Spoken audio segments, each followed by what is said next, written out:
இது மகிமை நேரம். கர்த்தரும் இரட்சகருமாகிய இயேசு கிறிஸ்துவின் இடைநேற்ற நாமத்தினாலே மகிமை டிவி நேயர்களை இந்த மகிமை நேரம் நிகழ்ச்சியின் மூலமாக சந்திப்பதிலே நான் மகிழ்ச்சி அடைகிறேன். பிரியமானவர்களே, கர்த்தரை அறிகிற அறிவிலே நாம் வளர வேண்டும் என்பதை குறித்து நாம் தியானித்து வருகிறோம். கர்த்தரை அறிகிற அறிவை குறித்தே நாம் மேன்மை பாராட்ட வேண்டும். அவரை எப்படி எந்த வழிகளில் நாம் அவரை அறிந்து கொள்ளலாம் என்பதை குறித்து தியானித்தோம். இந்த நாளிலும் கர்த்தரை அறிய வேண்டும் என்பதே தேவனுடைய கட்டளையாய் இருக்கிறது, அதுவே அவருடைய சித்தமாய் இருக்கிறது, விருப்பமாய் இருக்கிறது என்பதை குறித்து நாம் தியானிக்க இருக்கிறோம். சங்கீதம் 46:10 பார்க்கும் பொழுது, நீங்கள் அமர்ந்திருந்து நானே தேவன் என்று அறிந்து கொள்ளுங்கள், ஜாதிகளுக்குள்ளே உயர்ந்திருப்பேன், பூமியிலே உயர்ந்திருப்பேன். அப்பிரியமானவர்களே, நாம் வேதத்தை வாசிக்கும் பொழுது ஒவ்வொரு இடத்திலும் ஆண்டவர் வலியுறுத்துவதை பார்க்கிறோம். ஜனங்களுக்கு பழைய ஏற்பாட்டிலே பார்க்கும் பொழுது நானே கர்த்தர் என்று அறிந்து கொள்ளுங்கள், நானே கர்த்தர் என்பதை நீங்க அறிந்து கொள்ளுங்கள் என்று அவர் கட்டளையாகவும் அவர் பிரியமாகவும் விருப்பமாகவும் சொல்வதை நான் பார்க்கிறேன். தீர்க்கதரிசியின் புஸ்தகத்தில் ஒவ்வொரு இடங்களிலும் பார்க்கும் பொழுது தீர்க்கதரிசிகளின் மூலமாக அவர் சொல்லுவது நானே கர்த்தர், நானே மெய்யான தேவன், உயர வானத்திலும் தாழ பூமியிலும் கர்த்தரே தேவன், அதை தவிர வேறு ஒருவரும் இல்லை என்பதை நீங்கள் இந்நாளில் அறிந்து கொள்ள வேண்டும் என்று அவர் கட்டளையாக சொல்வதை நாம் பார்க்கிறோம். அவருடைய விருப்பம் அதாக இருக்கிறது, அவருடைய சித்தம் அதாக இருக்கிறது, அவருடைய பிரியமும் அதாக இருக்கிறது. ஓசியா தீர்க்கதரிசியின் மூலமாக சொல்லும்போது சொல்லுகிறார், பலியை அல்ல இரக்கத்தையே விரும்புகிறேன், தகன பலிகளை பார்க்கிலும் கர்த்தரை அறிகிற அறிவையும் விரும்புகிறேன், தேவனை அறிகிற அறிவையும் விரும்புகிறேன் அப்படின்னு சொல்றாரு. அப்போ அவரை அறிகிற அறிவு தான் அவருக்கு பிரியமான ஒன்று. நாம் சாமுவேலை குறித்து பார்க்கும் பொழுது அவன் ஆலயத்திலே அவரை தேவனானவர் அவரை சந்திக்கும் பொழுது சாமுவேலே சாமுவேலே என்று சொல்லும் பொழுது அவரை அறியாதிருந்தான் என்று பார்க்கிறோம். அதற்கு பிறகு சீலோவிலே அவர் வெளிப்பட்டு அவரை வெளிப்படுத்தின பிறகு பெரிய தீர்க்கதரிசியாக அவரை மாற்றினார். அதே போல ஏலி என்ற அவர் பிரதான ஆசாரியனை பார்க்கும்போது அவர் கர்த்தரை நன்றாக அறிந்திருந்தான். ஆனாலும் அவனுடைய பிள்ளைகள் அவருக்குண்டான மகிமையையும் அவருக்குண்டான கனத்தையும் செலுத்த வேண்டும் என்று அறியாததினால் அவர்கள் மதியற்றவர்களாக காணப்பட்டதினால் ஆண்டவருடைய கோபத்திற்கு ஆளானார்கள். அப்பொழுது ஆண்டவர் சொல்றாரு, அவர்கள் பலிகளினாலும் காணிக்கைகளினாலும் என்னை திருப்திப்படுத்த வேண்டும் என்று நிவர்த்தி செய்ய முடியாது அப்படின்னு ஆண்டவர் சொல்றாரு. 1 சாமுவேல் 3:14 ஏலியின் குடும்பத்தை செய்த அக்கிரமம் ஒருபோதும் பலியினாலாவது காணிக்கையினாலாவது நிவர்த்தி ஆவதில்லை என்று ஏலியின் குடும்பத்திற்கு ஆணையிட்டிருக்கிறேன் என்று சொல்கிறார். அதுதான் ஓசியா தீர்க்கதரிசியின் மூலமாக சொல்கிறார். பலியையும் காணிக்கைகளையும் நான் விரும்புறதில்லை, தகன பலிகளை பார்க்கிலும் கர்த்தரை அறிகிற அறிவே, கர்த்தரை நாம் அறியும் பொழுதுதான் அவருடைய வல்லமையும் மகத்துவங்களை அறிந்து கொள்ள முடியும்னா அவருக்கு நாம் பயப்பட முடியும், அவருக்கு பயந்து நாம் நடக்க முடியும், அவர் கீழ்ப்படிந்து நடக்க முடியும், அவரை நாம் விசுவாசிக்க முடியும். அவரை அறியாதவர்கள் ஆண்டவர் என்ன சொல்றாரு, மதியற்றவர்கள் அப்படின்னு சொல்றாரு. என் ஜனங்கள் அறிவில்லாமையினால் அவர்கள் சங்காரமாகிறார்கள் சொல்றாரு. அவரை அறிந்தோம் அப்படின்னா நாம் என்ன செய்ய முடியும், ஜெயிக்க முடியும், நாம் விடுதலையாய் வாழ முடியும். அவரை அறியாமல் இருக்கும் பொழுது ஆண்டவருடைய கோபத்துக்கு நாம் ஆளாக வேண்டியிருக்கிறது. அவர்கள் மதியற்றவர்களா இருக்கிறார்கள் என்று பார்க்கிறோம்.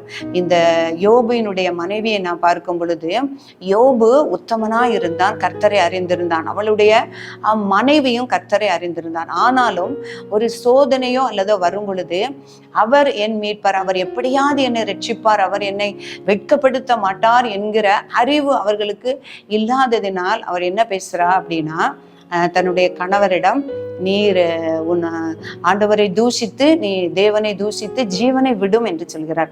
அப்பதான் யோபு அவருடைய மனைவியை பார்த்து சொல்றார், நீ பைத்தியக்காரி பேசுகிறது போல பேசுகிறாய் அப்படின்னு சொல்றாரு. ஆண்டவரும் ஒரு இடத்துல என்ன சொல்றாரு அப்படின்னா, என் ஜனங்கள் மதியற்றவர்கள், என்னை அவர்கள் அறியாதிருக்கிறார்கள், அவர்கள் பைத்தியம் உள்ள பிள்ளைகள் என்று சொல்கிறார்.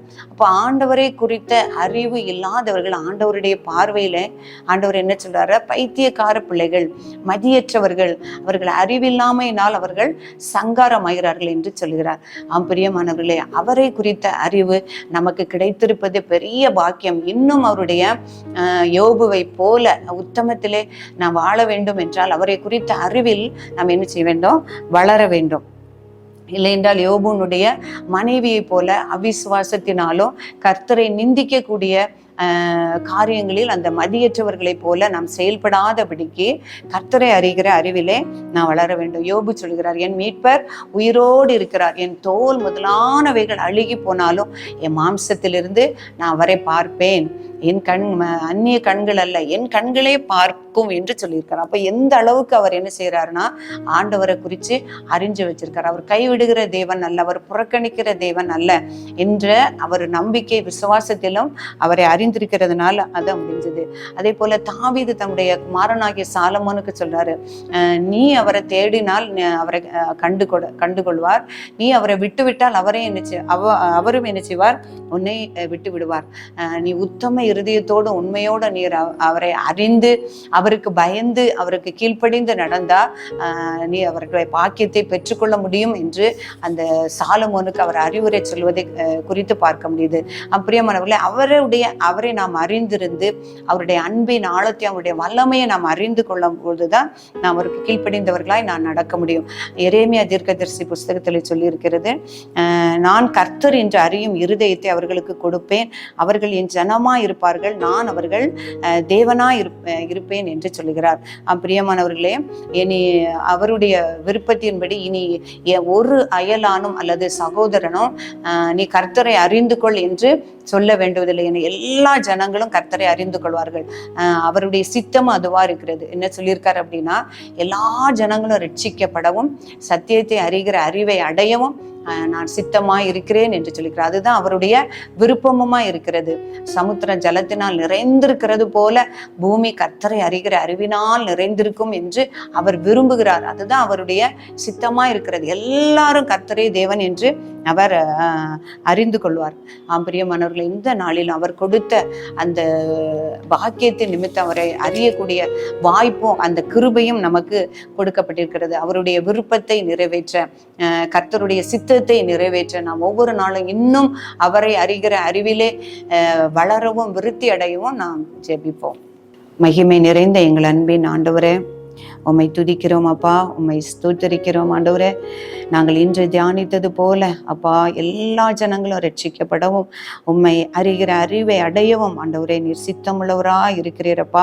அதற்காக உம்மை ஸ்தோத்திரிக்கிறேன் அப்பா. நீர் அமர்ந்திருந்து ஆண்டவரே அவரை கர்த்தரை அறிந்து கொள் என்று சொல்லியிருக்கிறீரே, அதுபோல தகப்பனே உம்மை அறிகிற அறிவிலே நாங்கள் வளரவும் உம்மை அறிய வேண்டும் என்று நாங்கள் விரும்பவும் வாஞ்சிக்கவும் அப்பா, அதற்காக நாங்கள் முயற்சி செய்வோம்.